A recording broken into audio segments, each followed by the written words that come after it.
Growing up, I spent a lot of time in my room listening to some of my favorite musicals over and over on my record player. And right now, my daughter is leaning over to her friend and asking her, "What's a record player?"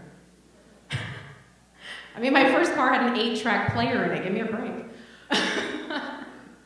Thanks, Grandpa, for the car. I appreciate it. But I listened to those for hours upon hours, singing into a hairbrush or anything that would substitute for a decent microphone. And I'm sure that my parents were sick and tired of hearing the same things over and over and over again. But it didn't seem to bother them too much, or they didn't let on, because they have been some of the most supportive people in my life. Fast forward just a little bit to when I was 20, and I was at a point where I was kind of unsure where my life was headed. I was out of school. I had just finished 3 years of college, and I was faced with a decision on whether I was really ready or not to audition for a national touring company. Well, I came home one afternoon from work, and on that record player, on a 3x5 note card, unmistakably written by my father, was simply, "Go for it."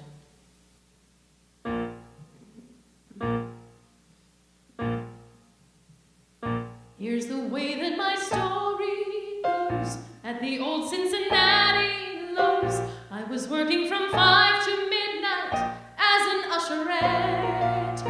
"You're too good to be holding doors," Papa said with a face like yours. "There's a fortune out there that you've just gotta go and get." I put away my flashlight and my gloves to go and be the star the whole world loves. Papa said, "You're the best, you're the best in the world. All you need is a chance to be best in the world. You're the bright little star that stands out from the rest. If you make it or not, don't forget what you've got." Papa said, "You're the best." Said goodbye to the beat-up Lowe's, hitched my way to the studios, knowing this little lady would be conquering the West. Through the lean and the hungry days, living mostly on Papa's praise, till I heard someone whisper, "Why not give the girl a taste?" My knees were shaking and my hands were cold, but I remembered as the cameras rolled. Best, you're the best in the world. All you need is this chance to be best in the world. You're the bright little star that stands out from the rest. If you make it or not, don't forget what you've got." Papa said, "You're the best." I was molded and redesigned and expensively wined and dined. I was living the life I just imagined in my heart. I was given the grand approach, started work with an acting coach, and in no time at all, they handed me the leading part. I knew that Papa's dream was awfully near, so guess who showed up for the big premiere?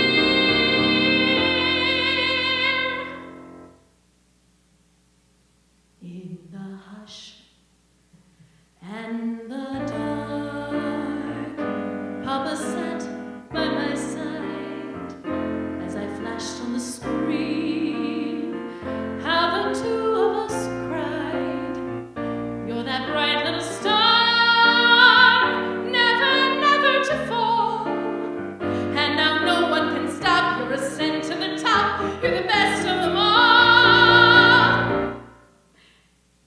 Life can have its ironic ways, for the picture ran 7 days, and disconsolate back to Cincinnati Papa went. Even though a few dreams were dashed, more than one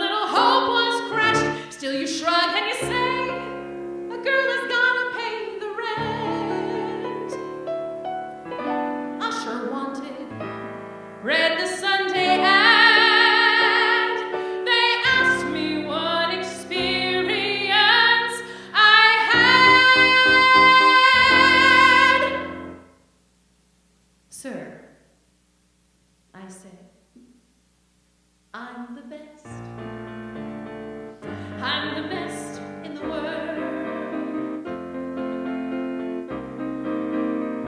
I'm the best in the world. I'm the bright little star that stands out from the rest. If I make it or not, forget what I've got. It's been trapped in my head. Papa said, Papa said, Papa said, I'm the best.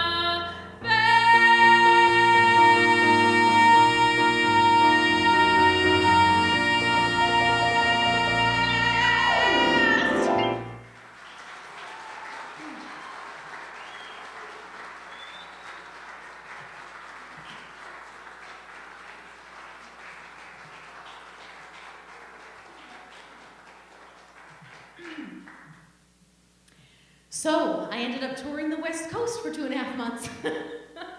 Dad was right.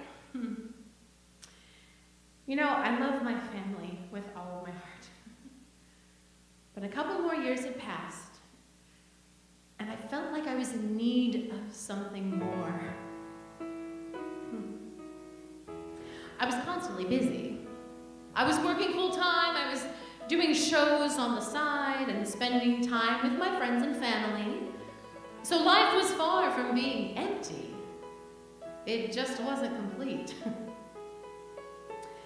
There was still that something missing.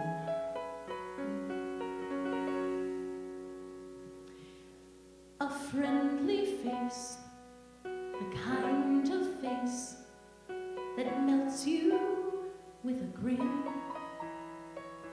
The kind of eyes that welcome you the moment you walk in.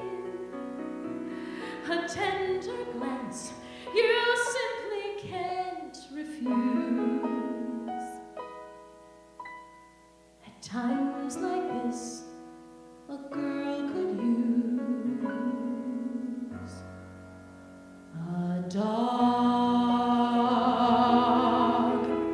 He listens when you tell him things. There's nothing you can say. And unlike certain people, you can teach him how to stay.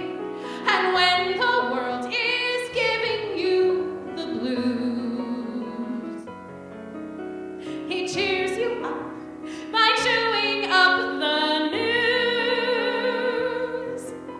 It's things like that that make you choose a dog. Other people need romance, dancing, playing around. Other people need tons of fun. Well, I'm not one. I have my feet on the ground.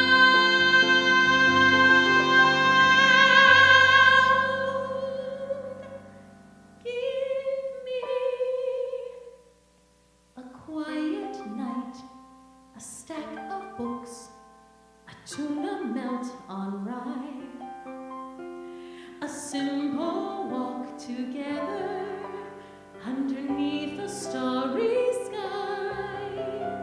And suddenly the night is something rare, and all because there's someone special there